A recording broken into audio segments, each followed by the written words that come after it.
pessoas da internet do dia e do mundo presencial também, tudo bom? Aquelas assim, né? Quero ouvir a louca, né? Gente, eu queria mandar um salve para todo mundo que está aqui em São Paulo e para todo mundo que está vendo a gente no online, porque sim, ainda estamos no online, apesar da pandemia meio que ter acabado, assim, a gente está muito feliz de estar aqui, como a Lu falou. Lu, minha amiga, que vocês podem tirar uma foto com a Lu lá embaixo, vocês já viram? Foto com a Lu, maravilhosa. Gente, eu estou muito, apesar de já fazer evento, sei lá, 15 anos, eu estou meio nervosa. Porque faz muito tempo que eu não faço isso aqui, evento presencial. E a gente fez coisas muito incríveis no online com a galera. Em 2020, a gente teve quase 50 mil pessoas assistindo o evento, de todos os lugares do país e do mundo, né? Todo mundo que fala aí português no mundo. Olá, pessoas! E 2021 também, né? E agora aqui no mundo presencial. E é meio louco para mim, estou me acostumando ainda. Eu queria assim, fazer um disclaimer, que eu acho que o nosso mercado mudou muito nesses últimos 2 anos. Né? Nosso primeiro painel, a Passa já está aqui preparadinha, a gente vai falar sobre isso. Que, cara, quando a gente fez nosso último evento presencial aqui em São Paulo, era totalmente diferente. Assim, o conceito do que era um creator, um influencer, o que era o mercado, não tinha tanta dancinha, né? Não tinha TikTok, tipo, era tudo muito diferente. Eu vejo que esse mercado, ele meio que cresceu exponencialmente nesses últimos 2 anos, e ele meio que se alargou para trazer conceitos de todas as coisas que talvez a gente esteja precisando coletar, pegar um pouco de volta e talvez dar uma forma nova, né? Dar uma forma mais consistente, mas que inclui todo mundo, enfim, para que o mercado cresça com as bases mais bacanas. E eu acho que esse evento, quando a gente estava fazendo a curadoria, ele passou muito por isso, assim, sobre essa visão de que, cara, a gente está migrando de um rolê de marketing de influência, digital influencer, para uma economia de criadores, né? E quando a gente fala economia, a gente está falando assim de ecossistema, de dinheiro, de capital, né? Não é de marketing só. Nada contra, tem amigos que fazem marketing, estamos aqui fazendo também. Mas eu acho que ficou mais legal, assim, ficou mais interessante, tem mais coisa para falar. E a curadoria desse evento traz muito isso, assim, a gente fugiu bastante desse rolê muito midiático, muito cheio de estrelas, etc., para trazer as estrelas que são as autoridades na área, que estão construindo as coisas. Esse é um evento de pessoas que constroem, não é um evento de pessoas que estão aí pelas métricas de vaidade. Eu acho que isso vai estar muito expresso hoje em todos os painéis, todas as agendas. Nossos palestrantes, nossos creators, nossos influenciadores, todo mundo que está aqui, esses profissionais são profissionais que estão fazendo real. E é isso que eu quero dividir com vocês. E para começar o nosso papo de hoje, eu já quero chamar minha parça aqui, que é a Passa. Passa, vem para cá.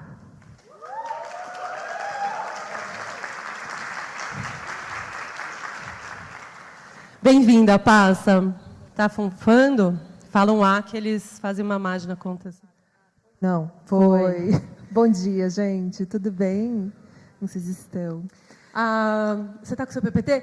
O que eu queria falar antes, só para dar, eu dei a deixa, pouco sutil, mas a UPix e a Brand já estão há muito tempo, né, fazendo uma parceria meio de alma, assim, se der para dizer isso, de, cara, construir o mercado, de trazer esses conceitos todos, de lutar pelas coisas que a gente acredita. E já é o 3º ano que a gente faz essa pesquisa, que é um puta retrato foda do mercado de creators, e que até o ano passado tinha uma carinha, né? Vocês vão ver, não quero dar spoilers, tá? Mas tinha uma carinha diferente. Eu acho que hoje ele diz muito sobre essa mudança do mercado, e por isso que a gente colocou ele bem na abertura, para que a gente possa dar o tom para vocês do que é a Creator Economy no país hoje. Dá para falar de Creator Economy? Quem são as pessoas que criam, do que se alimentam, como se reproduzem, quanto ganham, o que consideram uma proposta legal de valor no mercado, quais são os modelos de negócios possíveis. Então, Passa, vamos? Deixa eu te dar o passador. Amiga. Ai. Bora lá. Ai, meu Deus, eu vou sentar, gente, porque... Você vai sentar para sentar? Toda de salto, também, amiga, eu não aguento mais. Ai, gente, vamos lá. Tem algumas coisas bem importantes dessa pesquisa e que a gente fez uma mudança do que vocês viram nas anteriores, né, Bia? Isso tem a ver sobre a gente... Deixa eu até passar, isso aqui a Bia já falou um pouquinho da nossa parceria. que é esse slide aqui. E assim, fiquem tranquilos, não precisa ficar tirando foto, vocês vão ter acesso a esse arquivo, está disponível já para baixar no site do UPix. Tá? Pode tirar foto. É porque às vezes fica pequeno. Não voltou. Tá autorizado, vai. Pode tirar, mas fiquem tranquilos, mas a gente vocês vai vão mandar. enxergar, dá para pegar o arquivo depois. Mas a gente vai apresentar para vocês, inicialmente, 5 principais insights desse ano, da pesquisa desse ano, que passa por transição social, desumanização, o surgimento do infocreator, o discurso de ódio e a profissionalização acelerada. Eu vou passar alguns dados aqui e explicar por que a gente chegou nesses 5 insights principais desse ano. Que são fuertes, né? Assim, só de olhar, enfim. Quero chegar logo para comentar. Vamos falar, então, como que a gente chega num deles, que é a partir do perfil do criador. Tá? E isso aqui, a gente vai reparar muito sobre um perfil dos influenciadores ainda no Brasil, está muito dentro do Sudeste. Isso não quer dizer que ele não está em outras regiões. Os mercados se desenvolvem com muito mais força ainda nas regiões Sudeste. Então, a gente tem a participação desses índices dentro do volume de criadores que responderam à nossa pesquisa, maior parte mulheres, isso vai fazer bastante sentido em por que a gente tem um discurso de ódio rodando tão forte hoje. Quando a gente pega sobre a inclusão, e esse foi um recorte dentro da pesquisa, a gente vai reparar que 61% dos criadores que está dentro da região Sudeste, ou seja, a gente ainda tem quase 40% fora dessas regiões. Então, não é um número pequeno. A gente já está falando de milhões de pessoas, não só nessas regiões. Mas a gente percebe que muito do discurso, acho que eu tenho isso na fala dos creators aqui, que ele sente que ele não se desenvolve se ele não estiver nas capitais. Ele sente que se ele não estiver em São Paulo, não cresce. E mesmo em grandes capitais do país, ele não sente que ele vai conseguir se desenvolver se ele não vier para essas grandes regiões, né, Bia? Sim, e é interessante, porque a gente tem muitos cases, né, de pessoas que saíram desses lugares, e a gente tem visto uma regionalização das ações das marcas mesmo, né, de olhar para um Brasil continental e tratar com nicho, né? Então eu fico meio assim pensando, quando a gente fala de, agora é tudo nicho, microcriador, a gente está nas comunidades, será que a gente está mesmo? Fica aí uma primeira chamada para a gente começar a pensar para além da nossa bolha sudestina e branca. Até da cobrança, assim, quem não mora em São Paulo também não se sente confortável em cobrar o valor que ele acredita que ele vale. Só quem realmente está aqui isso de sentimento do criador, tá? Mas que abre para esse slide para vocês aqui, porque a gente mapeou o discurso de ódio esse ano, que foi para entender como que pessoas que se expõem na internet se sentem quando estão abrindo sua vida, estão abrindo, se expondo dentro dos canais sociais. O maior deles está relacionado a discurso de ódio. E quando a gente fala de discurso de ódio, a gente tem bem mais detalhes para a gente perguntou, isso está relacionado a machismo. E segundo, que é um item bastante relevante para esse ano, a intolerância política. O se posicionar politicamente tem feito com que as pessoas recebam cada vez mais discurso de ódio. E ontem, conversando com a Nina da Hora, não sei se vocês conhecem, Nina é criadora, trabalha com a questão de tecnologia, informação e dados. Nina é da Branch, a gente estava tendo uma conversa ontem sobre política, que ela faz parte de um projeto junto do TSE. E ela estava me contando um pouco sobre o que tem acontecido. E ontem eu fiz uma thread, inclusive, falando sobre isso, sobre, gente, a gente precisa tomar cuidado, agora não é sobre perder publi mais, se posicionar politicamente, agora a gente está falando de integridade física. Então... Não, é interessante isso que você está falando. A gente lançou no mês passado uma pesquisa sobre eleições e influência, que estava bem interessante, e a grande parte dos creators, das pessoas que criam conteúdo que não se posicionam, e aí eu estou falando não só posicionamento partidário, mas um posicionamento da vida, né, a vida política. Todos que estão aqui na tela. Todos que estão aqui e mais um pouco, não fazem isso por medo. Muitos medos, assim. Basicamente, a gente está com medo de existir na internet. Eu acho muito forte esse slide, assim. Ele é muito forte e ele mostra o que está acontecendo hoje com o criador, e não só quando a gente está falando de política, né? Ele está ali em 37,8, mas qualquer tipo de representação social que você acaba expondo isso dentro do seu conteúdo pode virar uma brecha para você receber discurso de ódio. Né? Olha, menina, virou um negócio super ali, né, para a gente. Aqui tem algumas falas dos criadores, eu vou passar porque depois vocês podem ler com calma dentro do resultado da pesquisa. Olha, tá? eu recomendo muito que vocês leiam esses depoimentos real, assim, porque eles trazem uma cor muito, assim, tangibilizam muito esses dados, né? Porque por mais que muitas vezes, tipo, a gente não veja isso no nosso dia a dia de trabalho, aí eu estou falando de quem contrata, né? O lado de lá que não é creator, eles estão em grupos falando sobre isso, estão falando de propostas arrombadas, jobs arrombados, de mercado arrombado, enfim. Então, isso tudo está rolando, né? Então, não é porque a gente não vê que é real, que eles não estão se unindo, né? Não temos um sindicato ainda, nos pedem muito isso, né? Mas é real. Bom, passei sobre isso, agora eu quero falar de plataforma. Aqui a gente não tem surpresa nenhuma, né? O Instagram ele segue sendo o canal onde as pessoas mais constroem a sua presença digital, e esse é um ponto que a gente trouxe no ano passado, que é sobre a dependência algorítmica dos criadores.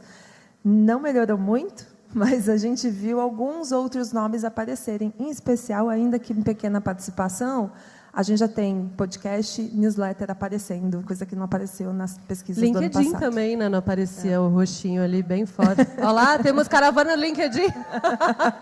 Caravana, não chega a caravana. Isso é importante, né? Mas por que a gente traz esse aspecto de plataforma? E a gente começou a entender o que estava acontecendo aqui dentro. E uma das coisas que a gente viu do último evento presencial do Pix para esse foi, obviamente, né, esse surgimento, essa força que o TikTok ganhou. E aí que ele também criou uma dinâmica de consumo de conteúdo diferente. Vocês repararam como a gente tem um consumo de entretenimento solitário? Hoje, a gente fica ali consumindo conteúdo, consumindo, e aquele negócio parece te levar, e você pensa, meu Deus, há quanto tempo eu estou aqui? Isso criou uma dinâmica nova, que a gente está chamando isso de desumanização do creator. O que é isso? Vocês provavelmente já passaram por algum perfil de influenciador. Aqui no evento, vocês vão passar por uma pessoa assim, e você vai lembrar, é aquela pessoa do TikTok, você não lembra o nome dela. Porque isso tem a ver com o fato de que a plataforma é dedicada a entretenimento. Então, ela não quer só expor e colocar um creator num pedestal. Ele está te trazendo entretenimento de todos os tipos, de todos os lugares do país, de todo tipo de qualidade. Então, essa nova perspectiva de consumo de conteúdo fez com que muitos criadores perdessem seu nome diante das suas comunidades, porque lá não é comunidade, né? Exato, é diferente. Quer dizer, é possível criar, mas é uma lógica diferente, mas acho que essencialmente não é para isso. E o que eu tenho visto do ponto de vista dos creators também é uma dificuldade de entender o que fazer com tanto view, tanto, porque é muito tudo superlativo, né, nessa rede no TikTok. Mas não se gera essa conexão. Então, assim, tem muito creator, a gente já fez alguns programas de aceleração, vários, na verdade, e a galera do TikTok traz muito isso para a gente. Tipo, cara, tem muita gente aqui, muitos views, mas eu não consigo fazer nada com eles, não tem dinheiro de marca para todo mundo, então eu teria que monetizar com a minha comunidade, mas eu não sinto que eu tenho uma comunidade. Então, tem um contexto de mercado, né, do que é o consumo e a criação de conteúdo, que está mudando muito, né? A gente vai falar até sobre isso mais para frente hoje, que é o fim das redes sociais, né? Então, o que sobra para a gente se está tudo tão desumanizado, né? E uma das recomendações que a gente dá, inclusive, para criadores aqui é não se esqueçam de pensar na construção da sua marca. Sua marca não é a sua plataforma, né? Não é o que você, não é o TikTok, não é o Instagram. Você tem que pensar na tua marca antes de pensar numa plataforma, porque senão você sim pode acabar caindo nesse lugar de ser desumanizado pela audiência. Bom, também não é segredo nenhuma surpresa, que o Instagram também é a plataforma que as marcas acabam fechando mais trabalhos. Mas a gente viu algumas mudanças aqui, em especial porque a gente viu que esse top 5 mudou. A gente vê surgindo no top 5 o TikTok, que antes nem sequer tinha sido mencionado. Então, acho que quem trabalha já tem uma força no TikTok, já também percebeu que as marcas também estão olhando para o TikTok como uma plataforma. E lembra, a gente está falando de 1 ano de diferença. 1 ano atrás, o TikTok não estava no top 5, e agora ele já está aqui. Bom, as mulheres são a força motriz da Creator Economy. Isso não é segredo também. Todos os mapeamentos que são feitos mostram que a mulher está sempre ali.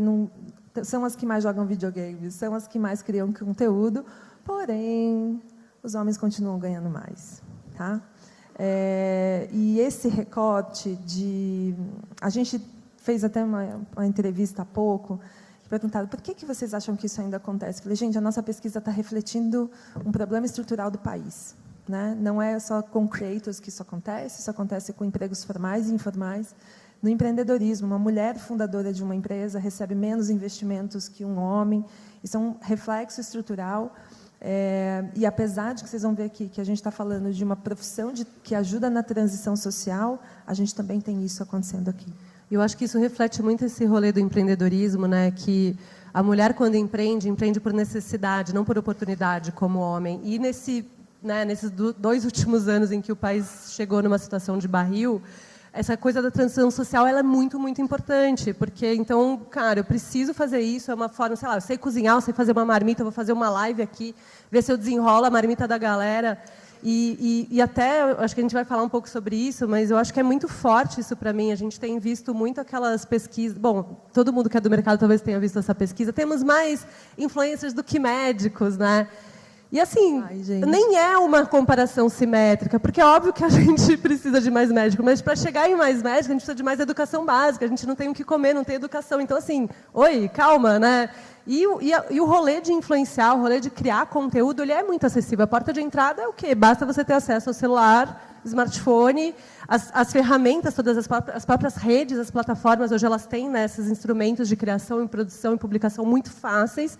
Então, é claro, tipo, influência, ou criar conteúdo e ganhar dinheiro com seu conteúdo é uma possibilidade de colocar comida no prato, assim. Então, para mim, essa é uma mudança muito fundamental nesse mercado nos últimos 2 anos, que a gente precisa sacar, né? Porque a gente está olhando muitas vezes com uma visão muito, influenciador, não sei o que. Cara, é botar comida no prato, tipo, é a oportunidade que a gente tem. Então, o mercado, a gente não está aqui só para o rolê de acumular seguidor e tal, a gente está aqui para comer. Para fazer negócio. Ou seja, negócio mesmo. Eu quero ir além agora, porque a gente está falando do dinheiro e entrar para uma perspectiva bem importante, que é ir além do publi.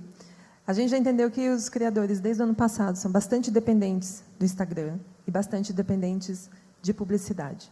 Mas esse ano a gente começou a ver algumas mudanças, tá? Primeiro, começa com criadores que já dependem só de criação de conteúdo para viver. Esse número era 1 em 5, se eu não me engano, no início da pesquisa, a gente já está 1 em 3. Isso é super relevante para a gente. Quase 1 em 4, vai. Vamos ser otimista. Isso é muito relevante, porque são pessoas que hoje se dedicam a criar conteúdo e já conseguem chegar no modelo de independência do modelo de negócio. Mas é isso que dá para a gente o surgimento dessa figura infocreator. O que é o infocreator, gente? Ele é a junção do infoprodutor com o creator, que ele está muito focado na sua especialidade, no seu conhecimento, né, em ensinar algo para as pessoas, e que, além de publicidade, seu conteúdo, de criar conteúdo nos seus canais sociais, ele também usa a sua expertise para criar produtos que vão ajudar as pessoas e ensinar as pessoas. Vocês devem ter visto por aí, vocês entraram, né, no Instagram e nas outras redes, vocês trupicaram no curso, né, num e-bookzinho. Então, é nesse lugar que está, numa palestra, etc. E esse número foi o que mais disparou. No ano passado, os criadores que tinham esses tipos de serviço, tipo consultoria, mentoria, curso, infoproduto, que a gente fala no Boost, inclusive, ele era de 9,1%. Esse ano foi para 21,6%. Ele mais que dobrou, ele quase triplicou. Então, ele dá para a gente indícios do surgimento desse novo tipo de criador no mercado. E joga uma provocação assim para as marcas, né, pessoas que contratam influencers que sempre dominaram muito essa relação, elas tinham muito poder. E hoje em dia tem muito creator que fala, cara, estou monetizando de outro jeito, não preciso mais de você, não quero mais, porque é um trampo, tem que fazer publi, tem que aprovar, e aí tem que usar a cor da roupa e não sei o quê, né? Então, é um trampo, não estou afim, sabe? Vão evitar a fadiga. Então, muda já. Tem muita empresa, né, que a gente ouve nos nossos cursos, até em consultoria, que fala, tentei trabalhar com aquela pessoa e não consegui. Quem aqui já passou por isso? Eu levanto a mão só para eu ter uma... Não, pode levantar a mão mesmo. Ninguém nunca passou por isso. Ah, tá, brinco. Bom, TikTok se mostrou aqui uma ferramenta bastante importante para o infocreator. E muitos deles têm disparado sendo conhecido, e volta lá para a desumanização, através do TikTok. Então, você provavelmente não lembra o nome, mas você já viu um vídeo da Marina Cristofani ensinando a molhar a pele antes de hidratar. Ela é uma farmacêutica que usa o TikTok para projetar a profissão dela. Ou a Faida Bello, que é uma advogada criminalista que explica nos canais dela todo tipo de conteúdo para ajudar a gente a entender os nossos direitos. Isso é um infocreator. Então, ele parte da sua especialidade para começar a criar conteúdo. E o TikTok se mostrou uma ótima ferramenta para eles. Bom, vamos falar de dinheiros e receita? Porque a gente fez 2 perguntas aqui que eu vou mostrar para vocês. A primeira é, quais são as fontes de receita? E aqui, de novo, esse dado, inclusive, gente, 60% que vem de publicidade, ele bate com o mundo inteiro, tá? Com as pesquisas que tem nos Estados Unidos, que tem na Europa, que tem em todos os países que já mapearam isso, é muito parecido.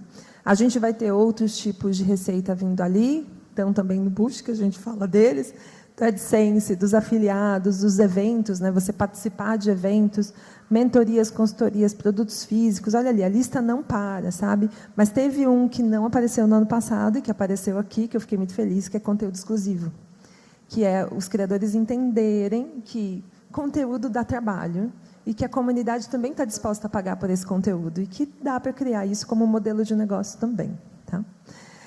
Por que eu falei que ela tem vou dar um ponto de diferença aqui? Porque apareceu na pesquisa que essa receita que vem de plataforma também está fazendo parte da conversa, né, desse fluxo de dinheiro do criador. Do Quai está vindo dinheiro. Cadê a galera do Quai? Ah lá! Teve muita gente que apresentou para a gente que o Quai se tornou uma fonte de receita, porque tem a coisa de indicar pessoas, né, que você consegue, usa meu cupom, aquela coisa do link. Mas também veio do LinkedIn, que a gente vai passar um pouquinho daqui a pouco. Esse ponto aqui é só reforça o que a gente falou, que não é só sobre visibilidade, a gente já está falando mesmo de um modelo renda extra em negócio, de fato, só para quem pensar que só 25% dessa turma toda não está, né, gerando receita, esse número já melhorou bastante dos primeiros. É esse ponto que eu quero mostrar para vocês, que entendemos todos os modelos de receita que a gente tem, mas qual realmente está trazendo mais dinheiro? Publicidade segue ali, mas também já perde um pouco. Vocês lembram que estava 60, baixou para 40, se distribuiu um pouco melhor. Ainda tem AdSense. Os cursos e infoprodutos pulam lá de baixo para o terceiro lugar, porque ele é uma fonte de receita que não depende do teu número de seguidor, nem do teu view, né? Quantos views você vai gerar, como são os 2 primeiros. Não, e é muito interessante, porque todo esse resto da pirâmide, que não é job com marca e AdSense, que basicamente também é dinheiro com marca, que está crescendo nessa pirâmide, tem muito a ver com você transformar o seu conhecimento, a sua autoridade, isso que você sabe, né, em alguma coisa para a sua comunidade, ou seja, ser útil, né? Então, você é útil para ela de alguma forma, então eu vou vender um curso porque isso aqui que eu sei ela precisa. Afiliados, que é dinheirinho de comissão, né? Então, assim, eu sou um líder, eu sou um curador, né? Guia para a minha comunidade de alguma forma. Então, ela confia em mim, então também vou monetizar aqui. Consultoria, então, nem se fala, porque eu acho que é a aplicação direta e reta de uma conexão com uma comunidade, um nicho, uma forma de fazer, uma linguagem, né? Enfim, então, mentoria, consultoria. Então, fico feliz de ver esse funil vindo, porque, em cima, é muito sobre alcance, né? Porque a lógica de marketing é uma lógica de alcance, é mídia, eu quero chegar em pessoas para as pessoas serem impactadas pela minha mensagem. E todo o resto não é.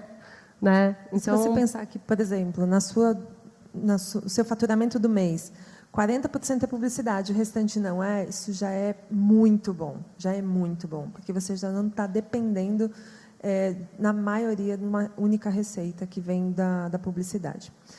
Aqui é um ponto bastante importante que a gente trouxe, porque a gente começou a ver o resultado dessa pesquisa e a gente cruzou com os dados do PNAD-BGE, sobre receita, sobre renda da população. E a gente até marcou ali que hoje, no Brasil, né, 90% da população, 90%, recebe até R$ 3.500 de salário por mês. Tá? Entre os criadores, esse número cai para 71%. A gente está falando de uma profissão, de uma carreira que ajuda em transição social, que leva dinheiro, de fato, para dentro de casa, que distribui e divide essa renda com muito mais igualdade do que outros canais.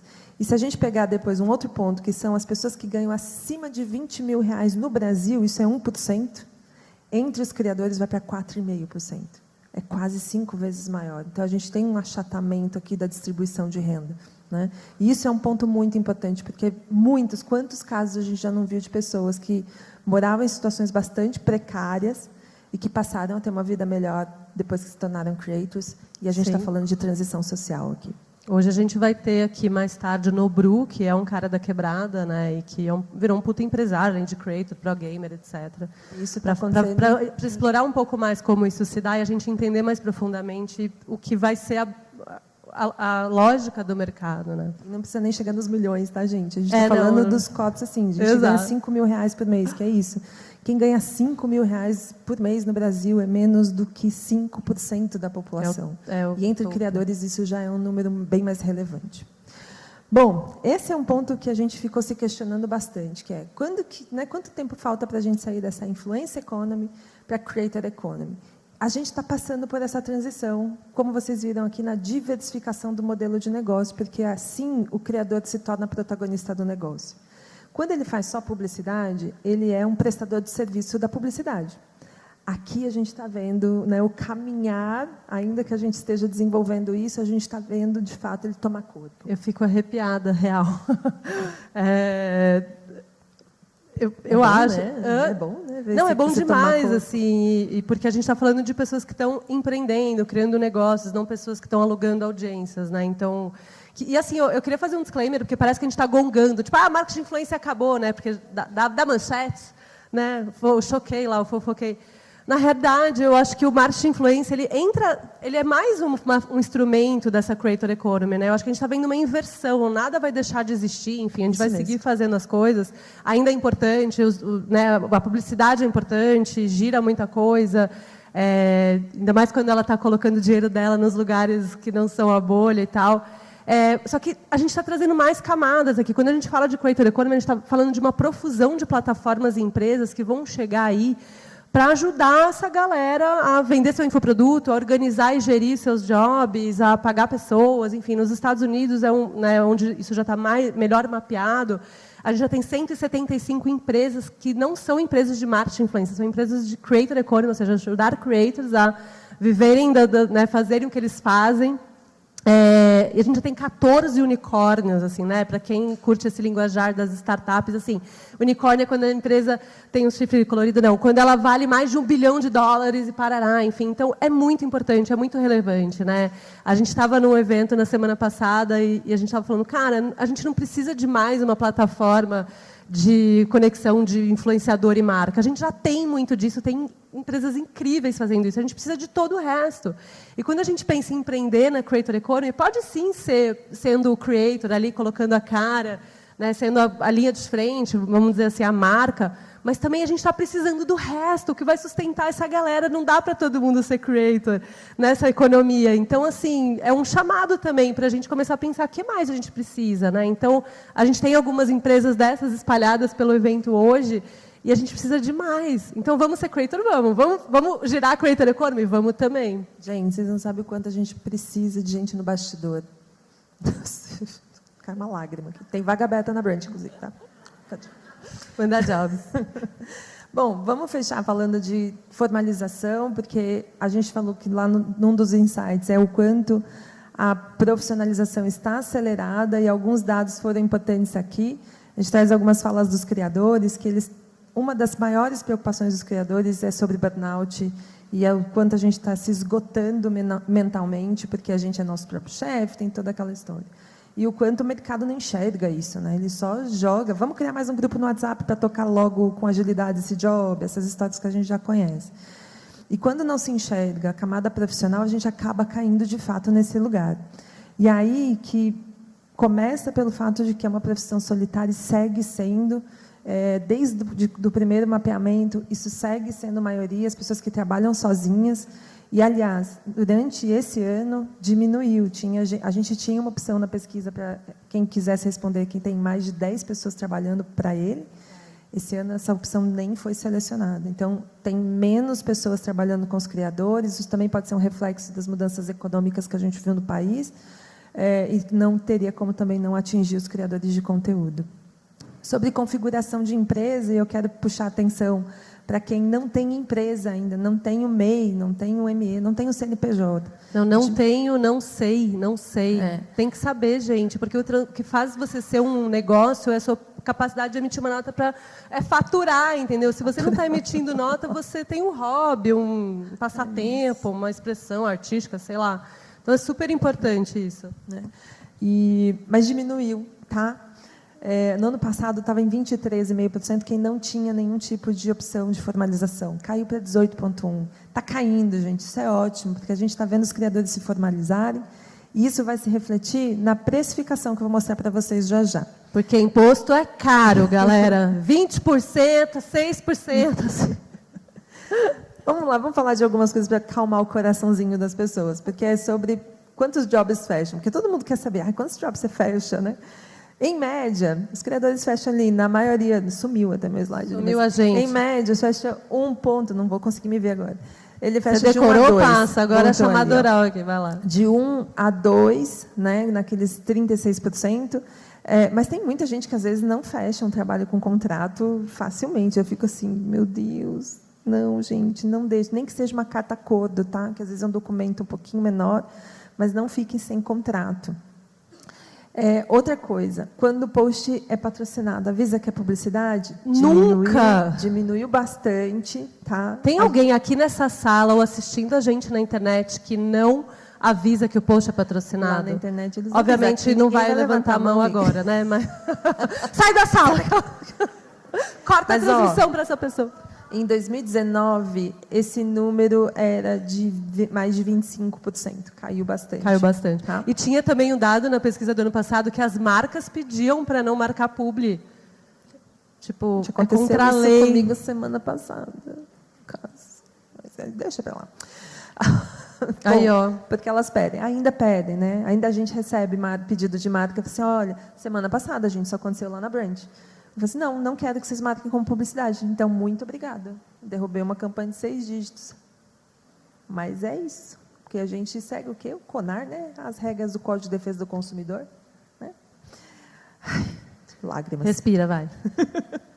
Mas tem uma questão de que, realmente, tem essa impressão de que as agências não conhecem os criadores, não conhecem o processo. E muitas, às vezes, pede para não sinalizar publicidade, porque nem sabe que precisa, né?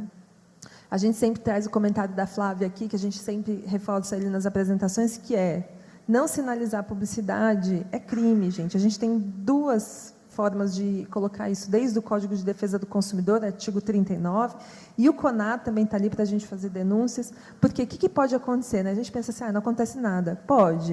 O criador ele é passível de multa e a marca de apreensão do produto, suspensão temporária de atividade, cassação do registro do produto e imposição de contrapropaganda, que significa você ter que vir à sua comunidade dizer que você enganou ela. Punk. Quando tem um publi, isso aqui foi um temão que a gente discutiu, que é, publi não performou, entrega do algoritmo está o quê? Aquela alegria, né? E aí, você impulsiona... Muita gente marcou que sim, impulsiona 80% das pessoas. E quanto em média investe? Está ali entre 50 e 100 reais, na maior parte das vezes. Algumas orientações para vocês, que outra coisa que pegou é, você deleta o post? Teve muita gente que disse que deleta o post quando ele é patrocinado, depois de um tempo. Primeiro, isso tem que estar em contrato. Você não pode deletar só porque você quer, ou arquivar. Se o contrato diz que o conteúdo tem que ficar permanentemente lá, você tem que deixar lá, tá? 2, então, alinhe isso dentro do contrato, que depois de um período você tem a opção de poder deletar esse conteúdo, porque senão pode ser um problema. Agora, sobre impulsionar, a gente viu, acho que tem até aqui um comentário falando, eu fiquei chocada de saber que existem pessoas que pagam para ter engajamento no público, como pagar para trabalhar. Discordo. A gente está falando aqui de investimento. Quem já fez a minha aula de precificação sabe que existe a linha do marketing, né? Que é verba para você também fazer seu produto, conteúdo, chegar na tua comunidade. Então, não tem nenhum problema fazer isso.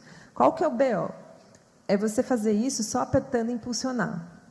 Sem estratégia, né? Sem nenhum plano de mídia para isso. E aí, é interessante e importante que vocês também aprendam como fazer um plano de mídia para fazer esse tipo de investimento, tá? Ou seja, tem que abrir e-mail, tem que fazer contrato. A gente está só dando notícias boas para vocês. Está acabando, gente. A gente também pediu, isso a gente faz desde a primeira pesquisa, para entender como que são as diferentes negociações na hora de fechar publicidade. Então, a gente perguntou, quando pede para pagar comissão, você aceita? Muito poucos aceitam. Se vai pagar um fixo mais comissão, aumenta um pouquinho, mas a maioria ainda não aceita. E aí até perguntamos quanto de comissão normalmente pagam. Vai até 10%, tá? Fica ali entre 5, 6 e 10. Se paga esse fixo mais um valor por clique, aqui a gente também teve uma redução muito grande, só que, né, aqui é o valor por clique, tá? Ó, 25 centavos, ficou bem distribuído. Esse slide aqui é o meu grande puxão de orelha deste dia. Por quê? A gente acabou de ver que, não quero comissão. Não quero dinheiro por clique. Não quero... Mas a permuta você aceita. O ingresso para o Rock in Rio você aceitou, né? Entendi. A gente estava lá falando de remuneração, indo com respeito, dinheiros, e aqui a gente está falando de ingresso Rock in Rio. A gente está falando de creminhos para a pele. A gente está falando, sabe? Mas se for carro, pode? Nossa, amiga. Não, porque, assim, quando a gente está falando de batonzinho, assim, se for permuta, você tem que me dar o valor equivalente ao meu trabalho. Você vai me dar 80 mil batons. Agora, se for um carro, você aceita? Interrogação. Eu acho que é esse o ponto que é bastante importante para a gente levar em conta. Nossa, amiga, aí você pesou, amor. Levar em consideração aqui. A gente está falando que permuta é você aceitar um produto em troca do seu produto, tá? Então a gente está fazendo valor uma troca. Equivalente. Desde que isso tenha valor equivalente. É essa a conta. Lembra disso quando você for fazer uma permuta. É equivalente ao que você tem para oferecer para o mercado? Então, se o seu conteúdo custa R$1.000, o cliente está te dando algo que custa R$1.000. Se ele está oferecendo algo de 5.000, o seu vale 5.000, 10, 100, não importa. Tem que ser justa a troca, tá? Porque senão vira essa troca só para jogar confete na internet. Então, porém, apesar de tudo, da bronca de tudo mais, o que aconteceu aqui durante esse período? Tem uma mudança, caiu esse número de pessoas que acaba aceitando outras formas de cachê. Porém, esse aumentou esse número de permuta. Mas aquele lado lá eu também gostaria de ver algumas mudanças. Uma coisa aqui. E, em geral, por que o criador não aceita campanha por performance? Porque a gente não controla a ponta de lá. Então, eu não controlo o estoque do cliente, eu não controlo se o site vai estar de pé. Exato, Tem várias questões que eu não posso controlar. A gente está super atrasado, a gente está terminando. Vamos para o que importa, né? Vocês querem saber quanto vale o show, né? A gente odeia esse slide ao mesmo tempo que ele está aqui, mas tá? é importante Passa mostrar rápido. para vocês. Não, é importante. Que é o seguinte, a gente perguntou para todo mundo, fala o basicão para a gente, que é o que chega, o pedido básico que chega de toda agência. Quanto custa um post de 3 stories, né? Aquela história. O pau de caldo de cana. E aí, vocês viram aqui que tem, enfim, se dividiu bem mais do que nos outros anos, e isso aqui aponta para a gente uma questão. 25% dos criadores cobram acima de 3.000. Tá? No ano passado, isso era 18,5%. Aqui o reflexo da formalização e da profissionalização. E das aulas de... Buxa, amiga, aula de precificação. Aqui, Lanilha, rainha, fada da precificação. Está melhorando. E o último parágrafo ali é importante. Número de criadores que cobra até 500 pelo combo reduziu mais da metade. Isso é incrível, gente. Isso é incrível. Vamos, galera, creators! Isso é incrível. Yeah. Porque quem fez as aulas de precificação sabe, R$500 não paga a criação do conteúdo. Yes. Né? E eu deixo um recado aqui que também teve um outro fator importante ao longo desse ano, que foi a inflação.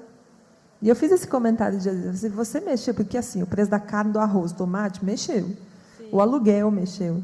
Por que o do teu produto, o conteúdo também não vai ser alterado? Né? Quantos jobs fecha por mês? Agora eu estou no slide certo, lá eu estava falando de contrato. Está aqui, ó. Entre 1 e 2 por mês, a maior parte, tá? Aumentando um pouquinho, vai de 2 a 5, dependendo do tamanho do criador, mas entre 1 e 2 por mês é o que a gente tem no geral.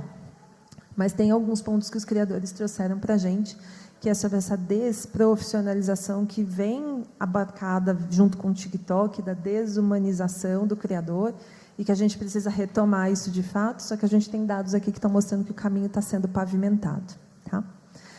Fechando a conversa, a gente está muito atrasada, a gente já fechou um job por um valor muito menor. A maior parte, um pouquinho acima da metade, diz que sim, e a gente perguntou por quê, e isso é o reflexo pandêmico ainda, tá? Preciso da grana. Então, era 2.000, fechei por 1.000, Por que eu baixei metade do meu preço? Porque eu precisava da grana, simplesmente por isso. Tá?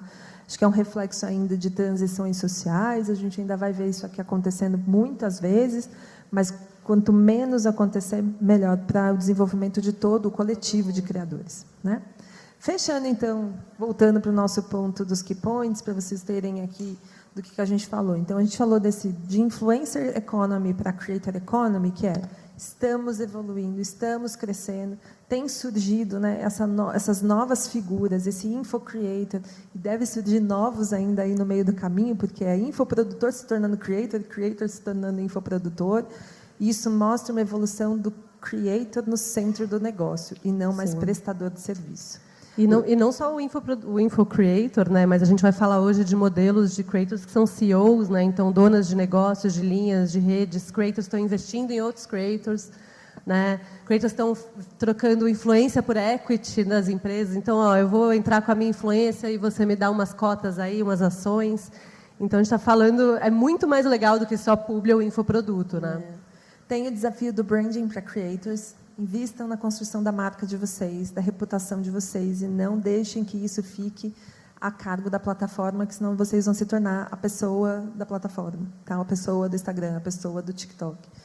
Criação de conteúdo se tornou que fica muito claro que ela é uma ferramenta de transição social, e isso é um ganho gigantesco na nossa economia, é mostrar que é uma profissão que está gerando receita, está gerando emprego. A pesquisa do YouTube, que foi lançada a semana passada, mostra isso.